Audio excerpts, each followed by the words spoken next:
भरपूर कामाचा बोजा असणारी गृहिणी स्वतःकडे मात्र वेळ देत नाही, स्वतःकडे लक्ष देत नाही. त्यामुळे कंबरदुखी, पाठदुखी असे आजार डोकं वर काढतात. अशावेळी काही घरगुती उपाय आहेत जे आपल्याला त्यापासून नक्कीच आराम देऊ शकतात. 1. वजन कमी करण्यासाठी भाताचे सेवन कमी प्रमाणातच करावे. दररोज जर भात खात असाल तर तो दररोज न खाता आठवड्यातून एकदा खावा. 2. कांद्याचा रस किंवा पेस्ट आठवड्यातून एकदा तरी केसांना लावावा. त्याने केस गळणे कमी होऊन केसांची मुळं मजबूत होतात. तसेच कमी वयात हार्मोन्सच्या बदलावामुळे पांढरे झालेले केस पुन्हा काळे होण्यास मदत होते. 3. मसूरच्या डाळीचे सेवन आठवड्यातून 2-3दा तरी करावे. मसूरची डाळ पोटाचे विकार कमी करण्यासाठी खूप महत्त्वाची आहे. 4. जर काही लागल्यामुळे शरीरावर सूज आली तर सूज आलेल्या जागेवर कोमट केलेलं साजूक तूप लावून घ्यावं. त्याने पटकन सूज कमी होण्यास मदत होते व आराम देखील पटकन मिळतो. 5. हिवाळ्यात कुळीद म्हणजेच काही ठिकाणी त्याला हुलगे बोललं जातं, यांचे सूप किंवा शेंगोळे किंवा भाकरी किंवा थालीपीठ यासारखे पदार्थ करून खावे. कारण कुळीद भरपूर उष्ण असतात व थंड वातावरणात शरीरामध्ये उष्णता वाढवण्याचे ते काम करतात. सोबतच तुम्ही बाजरीचे देखील सेवन करू शकतात. 6. पाठदुखी होत असेल तर वीट भरपूर गरम करून घ्यावी. एका जुन्या जाड कपड्यात ती गुंडाळून घ्यावी. पाठीवर सर्व ठिकाणी त्या गरम विटेने मस्त शेक घ्यावा. त्याने पाठदुखी बऱ्याच प्रमाणात कमी होते. असे दररोज रात्री झोपण्यापूर्वी करावे. 7.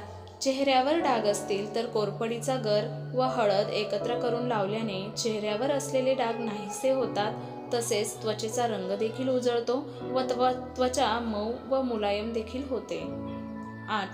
कंबरदुखी होत असेल तर औषधांसोबत हा घरगुती उपाय नक्की करून बघा. पोळ्या झाल्यावर गरम तवा आपण तसाच बाजूला ठेवून देतो. तो तवा जमिनीवर ठेवावा. त्यावर एक पोते टाकावे व त्या पोत्यावर आपण झोपून कमरेला शेक घ्यावा. आपलं जर कंबर दुखत असेल तर भरपूर आराम मिळतो. 9. त्वचा निरोगी व टवटवीत राहण्यासाठी नेहमी आंघोळीच्या पाण्यात तुरटीचा खडा फिरवून घ्यावा. असे दररोज केल्याने त्वचेच्या संबंधित आजार होत नाही. तसेच त्वचेवर जर चट्टे असतील, पुरळ आले असतील, पोळ्या झालेल्या असतील तर ते कमी होऊन नाहीसे होतात व आपला रंग देखील उजळतो. 10. मासिक पाळीमध्ये ओटीपोटात खूप वेदना होतात.